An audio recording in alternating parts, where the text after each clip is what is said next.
Bismillahirrahmanirrahim. Assalamualaikum warahmatullahi wabarakatuh. Selamat datang kembali di channel Didik Science.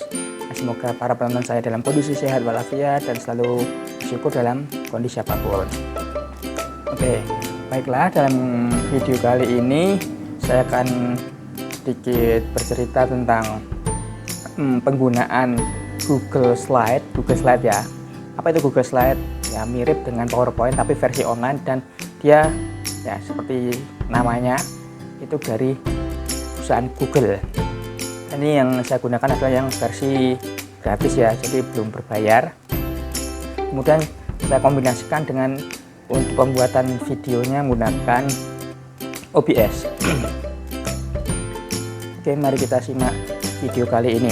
Nah, materi yang akan saya sampaikan melalui Google Slide adalah besaran dan satuannya belum ada ya, sini vektor lebih tepatnya nanti. Nah, yang pertama-tama kita lakukan adalah buka ini OBS ini yang sudah saya install ya, OBS nya seperti ini.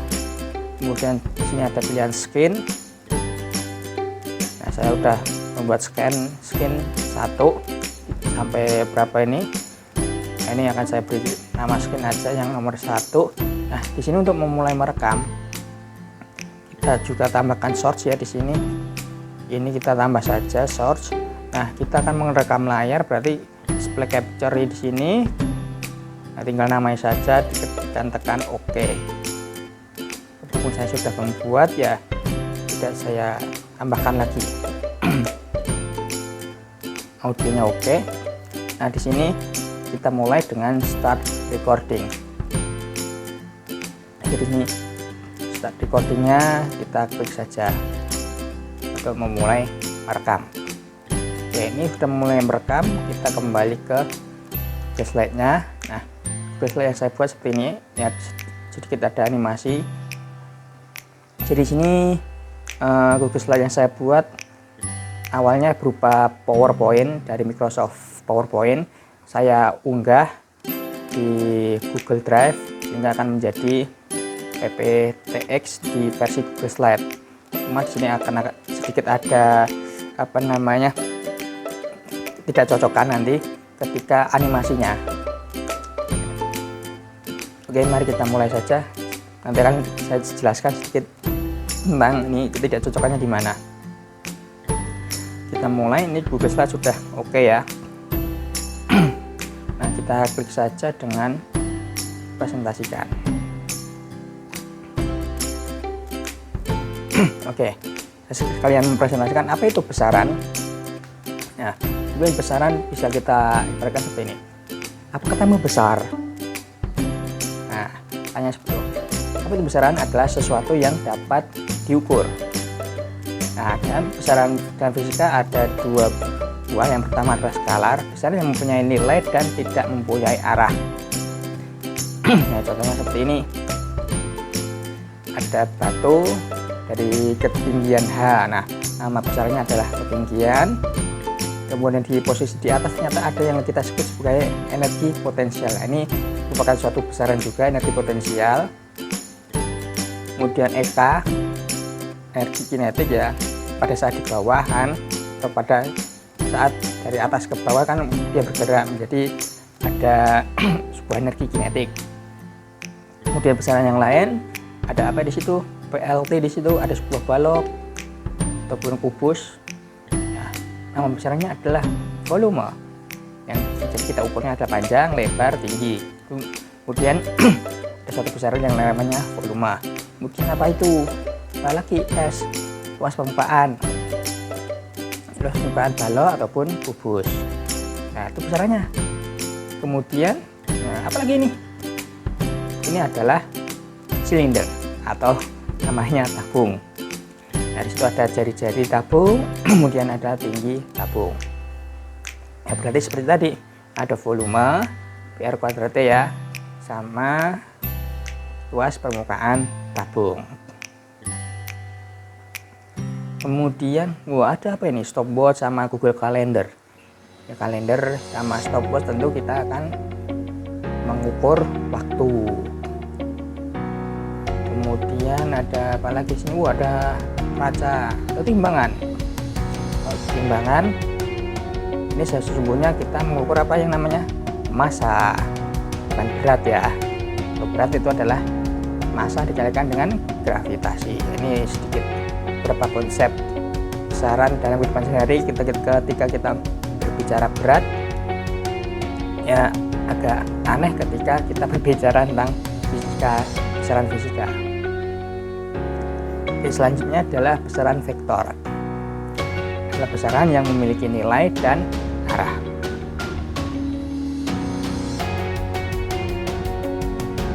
Nah, contohnya adalah kecepatan, momentum, gaya. Namanya sudah tidak asing ya mungkin. Nah, yang saya bicara tentang vektornya adalah ini. Vektor digambarkan dengan tanda panah. Ini akan saya visualisasikan bagaimana cara penambahan vektor. Jadi dalam video kali ini akan ada tentang penambahan saja, penambahan vektor. Oke, vektor dalam bentuk seperti itu. Ada yang kita sebut sebagai apa itu? Pangkal vektor. Kemudian itu adalah ujung vektor. Kemudian itu ada panjang vektor. Nah, panjang vektor berarti menandakan panjangnya tanda panah. Dan pangkal vektor adalah yang paling tidak ada tanda panahnya. Yang ada tanda panah kita sebut ujung vektor. Kemudian ini ada penjumlahan vektor. Yang pertama adalah cara jejer jenjang. Oke, ada dua buah vektor AB. Nah, kita satukan pangkalnya, kedua pangkalnya. Jadi di situ kita satukan. Kita satukan seperti ini. Ini pangkalnya sama. Tempelkan dari tadi vektornya sini, di sini kita satukan pangkalnya. Kemudian kita gambar seperti ini. Jadi sebuah jejer jenjang. Sehingga akan kita tarik dari apa namanya pangkal ini sampai pertemuan ini ujung-ujung yang garis putus-putus. Di penambahnya seperti itu ya. Kita buat jejer jenjang. Yang biru-biru putus-putus harus sejajar dengan yang biru ini. Yang merah putus-putus pun juga harus sejajar dengan merah yang ini, atau vektor B ini tadi yang A ya. Oke. Kemudian masih penjumlahan vektor secara jejer jenjang.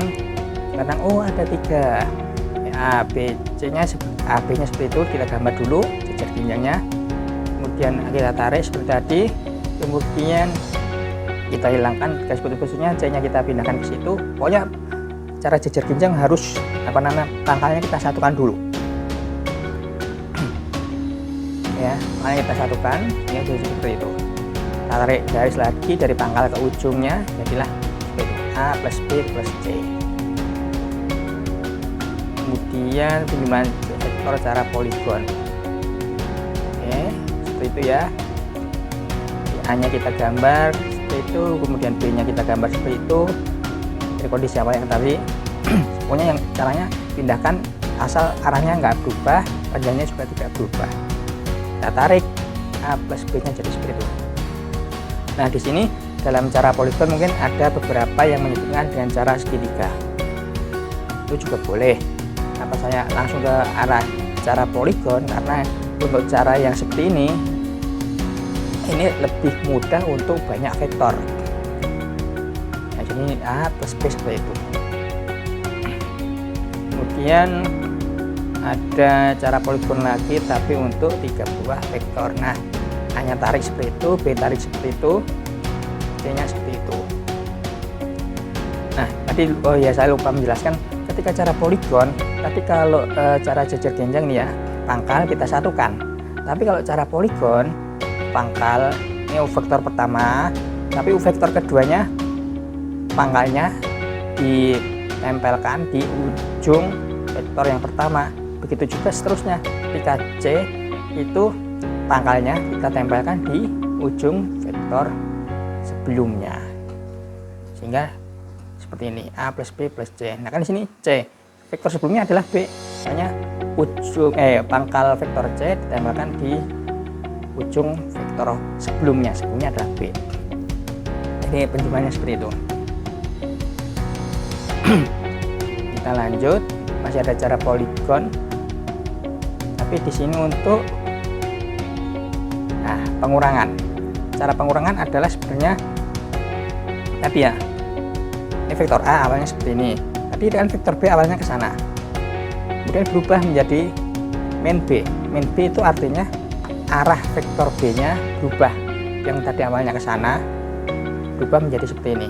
Ini kita sebut vektor main B, sehingga penjumlahannya A plus main B, sesuai arah panahnya kan berubah kan, sehingga sama dengan A minus B. Jadi penjumlahan pengurangan itu sama saja dengan penjumlahan, cuma vektor setelah tanda penjumlahan ini arahnya berubah dari kondisi awalnya ya. Kita ada vektor 2D, maksudnya 2 dimensi. Apa itu vektor 2D? Misalkan seperti itu. Nah, ini ada suatu gaya dengan tanda seperti ini, artinya dia panjangnya 5 Newton. Panjang, berarti panjang dari sini sampai sini 5 Newton. Satuannya Newton di sini. Nah, vektor 2D adalah vektor yang kita tempelkan ke sebuah sistem koordinat bidang. Jadi bidang itu bisa X, Y, bisa macam-macam. Kita mengenal koordinat kartesius itu ada 3 sumbu, ada X, Y, Z, ataupun sistem koordinat yang lain, bebas itu. Dan yang kita kenal ada sistem koordinat kartesius, sistem koordinat silinder, sistem koordinat kulit bola. Nah, dan di sini yang akan saya gunakan kedua adalah koordinat kartesius, dan sumbunya adalah X sama Y. Nah, bagaimana kita menjumlahkan vektor yang seperti ini? Nah, di sini panjangnya 5 Newton ya. Nah, kita sebut 5 Newton ini harus ada patokannya terhadap masing-masing sumbu. Kalau di sini kan saya patokannya terhadap sumbu X, nggak masalah kan? Terhadap sumbu X di sini 37 derajat, berarti di sini sudutnya ya tinggal ngurangi saja 53 ya. Jadi patokannya terhadap salah satu sumbu tidak masalah. Ya harus dua-duanya. Kita tahu bahwa sumbu X sama sumbu Y itu sudutnya adalah 90 derajat atau siku-siku. Nah, kemudian kita proyeksikan. Nah, ini kita sebut fx. Apa itu fx? Proyeksi sumbu vektor f, panjang vektor f ini ke sumbu X.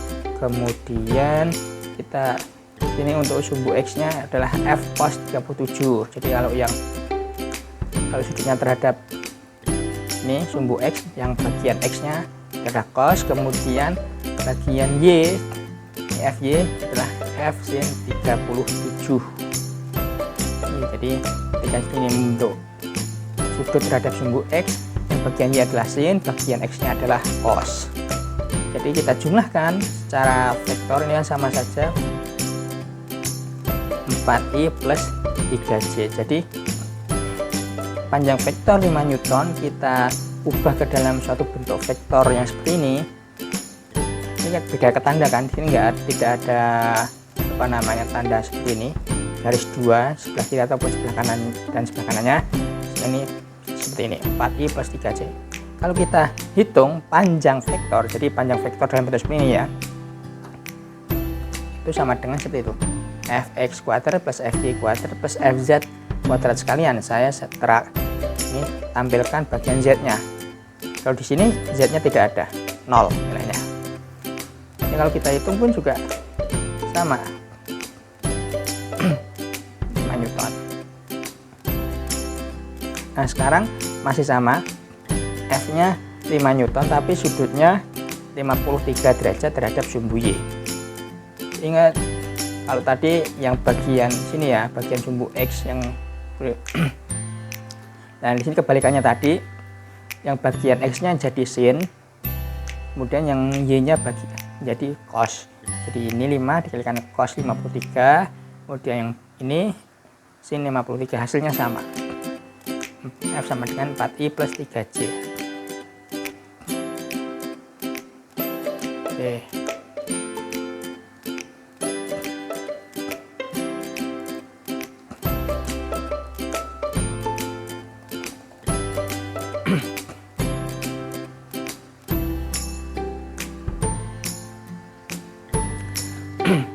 Oke, mungkin sampai sini dulu, slide-nya sudah habis. Nah, di sini tadi ada sedikit keanehan ketika kita menggunakan PowerPoint, kita unggah ke sini. Di sini mungkin yang tertera yang paling kelihatan adalah ini. Bulan matahari, gambar matahari saya sama bumi saya ini seharusnya gerak terus kalau di PowerPoint aslinya. Kemudian di sini ini ada gambar roket, ini juga seharusnya dia gerak. Bagian animasi ya sebenarnya. Ya, jadi Google Slide tidak mendukung beberapa animasi yang ditampilkan di Microsoft PowerPoint. Ya. Dan di sini untuk ini lebih mudah ketika kita membuat Google Slide, presentasi dengan menggunakan Google Slide. Saya membuat Google Slide, tapi nanti orang lain pun juga bisa. Caranya seperti ini, bagikan.